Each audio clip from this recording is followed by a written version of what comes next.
Hello, hello, hello, beautiful people.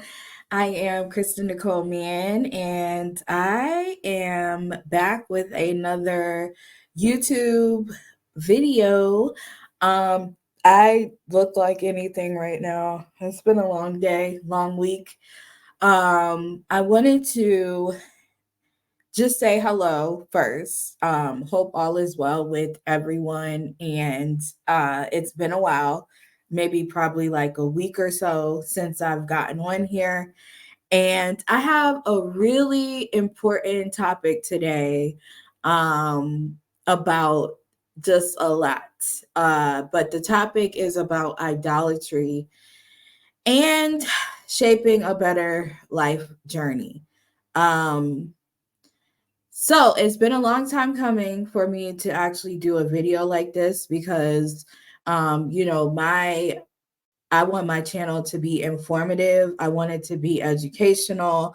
I want you to feel like, as a woman, you're not alone going through all these tests and trials and not all tribulations. There are some joy moments. There are some, happiness moments. But for this particular live, I wanted to make sure that I touched on the topic of idolatry and what it's done with to my life, because I'm not sure how people um look to the definition of idolatry. I don't know if they're ever aware that they may be under a slight idolatry when it comes to friends, relationships, ministries. If you go to church, if you don't go to church, it might be something spiritual still.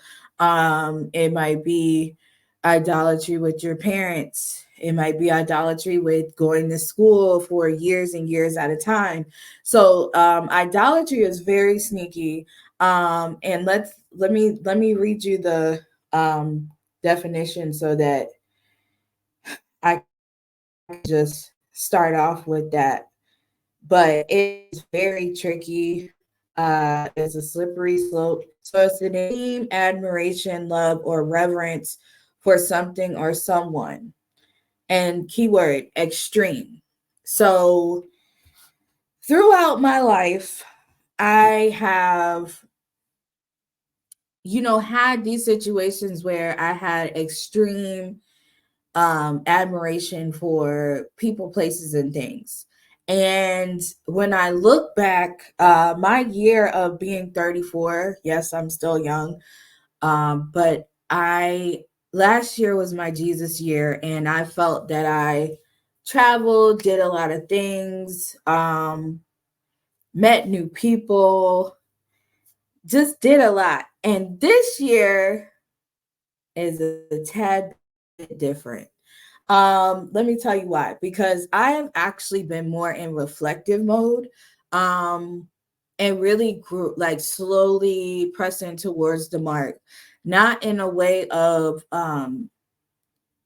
needing to start over, but it's been tough. Like this year has been really tough because it's been a lot of transition, a lot of mental blockages that has been removed, more clarity, not all bad. It's been more clarity.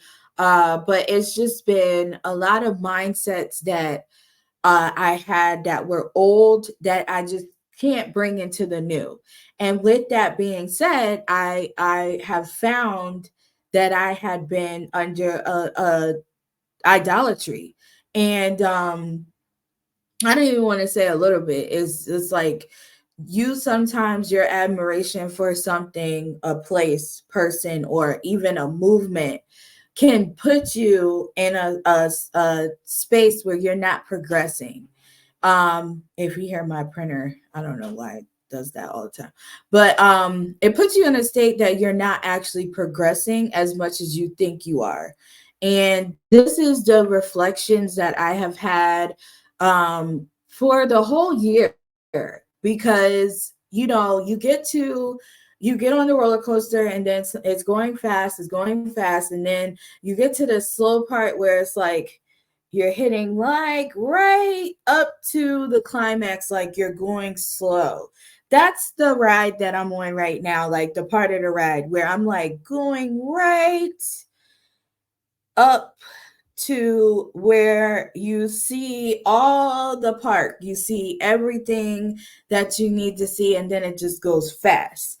And so I'm excited about it, but at the same time, it does suck and hurt to let go of some things that you thought were good for you. And they may have started off good, but they may have gotten contaminated or have made you, um, contaminated.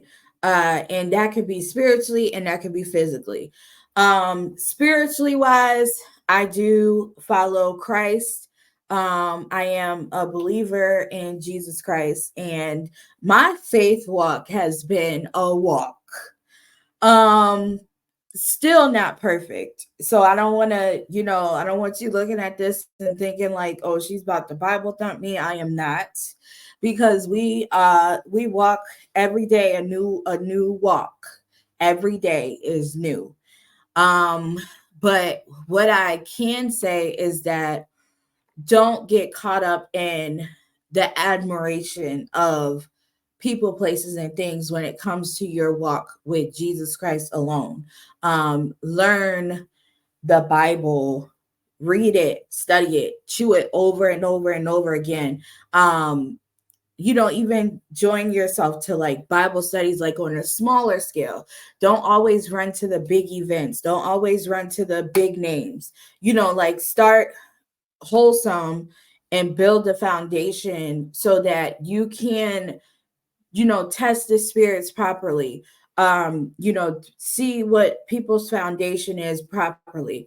And you're not going to always hit that mark, but you can have a bit stronger discernment wise or wisdom on what you're going to do and how you're going to move forward. So with that being said, there was a lot of decisions that I made based off of the admiration of people, places, and things. And that could become a stronghold. So let's look up the definition of stronghold. I am going to um, make sure you all know exactly what I'm speaking of when it comes to this video so that you won't be lost or confused about what I'm saying. So a stronghold is a well fortified place, fortress. It's a place that serves as the center of a group, as of militants, or of persons holding a controversial viewpoint. The campus was a stronghold of liberalism. That's the example they gave. Synonyms of strongholds: strongest matches. A stronghold in Hebrew is place or means of safety, protection, and refuge. Um, so that could be a dip, but I'm not talking about the Hebrew version. I'm talking about a stronghold where it got such a hold on you to where you don't see nothing else. You don't see outside of what this is. Like I said, it could be a person, place, or a group of people. I remember, during the Black Lives Matter, a lot of people were following that movement, including myself. But when you follow something blindly, you don't understand like what you're really doing to your life. And I don't regret doing any of the work that I did during that time. That's not what I regret. And I don't really have regrets. What I could go back and change if I had the option to, I would have did, things based off of what was near and dear to my heart, that and not have to have it housed under a movement. Same thing that goes with, being growing up in the church. I am an adult now. So as far as the decisions I make, the admiration that I have for other people that do ministry, my mom, my dad passed, if you don't know. Now you know. But my dad passed in 2014, but he wasn't really like this holy roly Christian. Like he was like still down to earth. Um, still when it took accountability for his mistakes, all of that. But my mom, she really was like the religious one. She's not like that no more. Meaning she's not so quick to tell people they're like a bad person, or because there's always a need for correction. So I don't want to say like she should never correct or people should never correct people. What I'm saying is it's a thought process. It's not just here it is. It's a thought process now. And so she's worked really hard to not be in that religious character that you see in the Bible of the Sadducees, Pharisees. And so, but before she changed, majority of my life, she was more of the mindset, like the religious mindset. So it was hard to really talk to her about things. It was hard to express how I really felt about certain things because it was like her way or no way type of thing. It was like militant. And when you have that knowing or that familiar environment, you tend to coincide with other environments that's like that. Are you following me? So you don't really look at the red flags. You kind of just say, okay, I already know what this is. I know how to hold my own and I'll be all right. But then you find out, no, you're not going to be all right because you can't do this on your own. You need God and you need your own relationship to build yourself up. Like he might not point you to the same scriptures or the same teachings. He might point you in another direction that you need. And so the idolatry that crept into my life was still running my life. That's what the unlearning of it all was. That it was still running my life. It was still running my life decisions. It was still a pinnacle. It was still put on a pedestal. And once you break free of that, it feels so weird. It feels so strange. It doesn't feel good because you're so used to a certain way. You're so used to when someone says something, that's what it is. You're so used to not making your own decisions. You're so used to not saying your own prayers. You're so used to not doing your own thing. Not in a rebellious way, but you start to think like others. You don't have your own thoughts, your own mind. And we don't own, when we walk with Christ, we don't necessarily own ourselves. But at the same time, God created us with a brain in order to pour into. Like we are actually supposed to renew our minds every single day. So when we're not doing that based off of what does God want me to renew my mind with, and we're doing it off of what somebody else says, you're in the danger zone. Once you start running your life like that, your life is no longer your own, is no longer God's. It's other people, places, and things. And that's a danger zone. And so I really want to help people understand, like, just because you might not live with a person, you might not see a person every single day, you might do make, a couple decisions on your own, like, oh, I want this candle. Doesn't mean that you're not under idolatry. It doesn't mean that. It means that you have some deeper assessing that you have to do. Like ask God straight up, like, what is in my heart? And he will tell you. And it might not feel good. It might not feel good. For me, it did not feel good. It did not feel good. It did not feel good. Um, It did not feel good. It's a whole process, y'all. So don't be hard on yourself if it doesn't take a day, 2 days, 3 days. It might hold.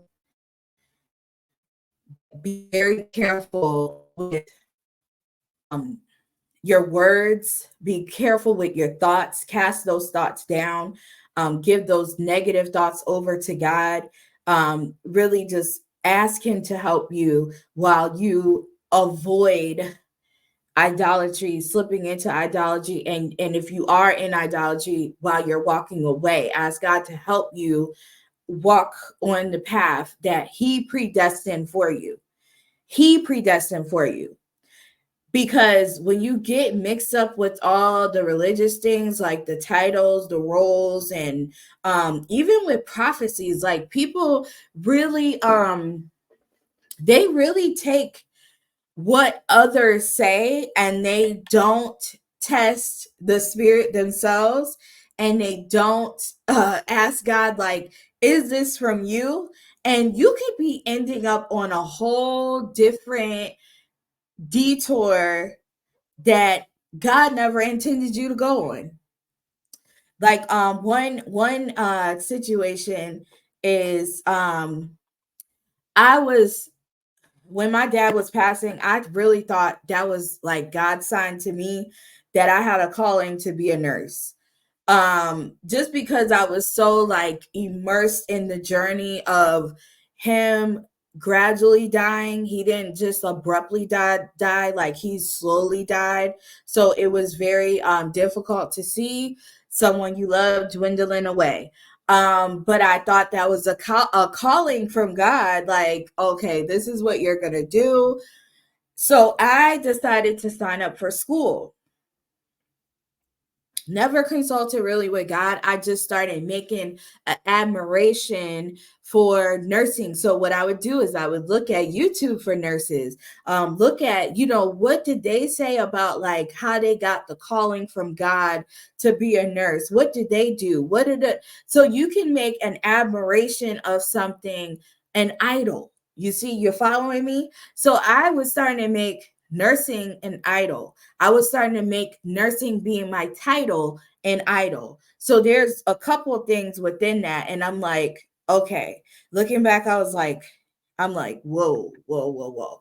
So what happened was I signed up for school. I'm skipping a lot of parts, but I'm getting straight to the point. I signed up for school, and every time I had an appointment with the school, I would oversleep, I would forget. Those are the main two things. I will oversleep, I will forget. So then after like the fourth or fifth time, I was like, I don't think I'm going to school for nursing. So I'll never forget this day. One day I was taking I was like, you know what? Let me take a test about my personality, or like, what I fit into. Um, so I took this little test. It's like nothing, to monitor, it's like a group test. And I took it. All it said was uh, journalism, psychology, things like, and I'm like, oh, what is going on? Again, same results. I mean, I even answered differently, same results. So then I was in the bedroom, and a guy was like, you'll be a nurse. You'll just be a nurse in another way. I'm like, what? So years later, I'm now understanding. I've been understood it because, it's been several years since that passed, but I'm now understanding what that means. So shaping a better life journey, make sure you are doing the best. I tell you that story because I want you to dodge idolatry and falling into that trap, because it's not a easy out. You have to come to the acknowledgement and take accountability for some things, and it's not easy. But if you haven't dealt with this, here's a way to not deal with it. Take it from me. After having idolatry with ministries, people, boyfriends, uh, you can even make your child an idol. They don't talk about that enough. You can make your gifting an idol, your talents, your career, your what you identify as. It could all be an idol. So be very careful. I am like forewarning you all. This is not the year to play games with idolatry. Like this is the year to really figure out what side you're on. Are you going to make things your idol, or are you going to do what God says? So I hope that you gleaned from this video. Make sure you are following my YouTube channel, Kristen Nicole Mann, and I will be back with some more videos. You can also follow me on TikTok and Instagram under Kristen Nicole Mann. And then I am on Facebook, but I don't really want you to follow me on there. I'm on there as One Versatile Chick, CHIC. My artwork is on there, as you can see behind me. So if you're ever interested in any artwork that you see behind me, comment, hit me up on YouTube. But I prayed that this helped you. And I've already prayed, but I pray that it helped you. And I hope you have a good night or a morning or evening. Have a blessed day. Talk to you soon.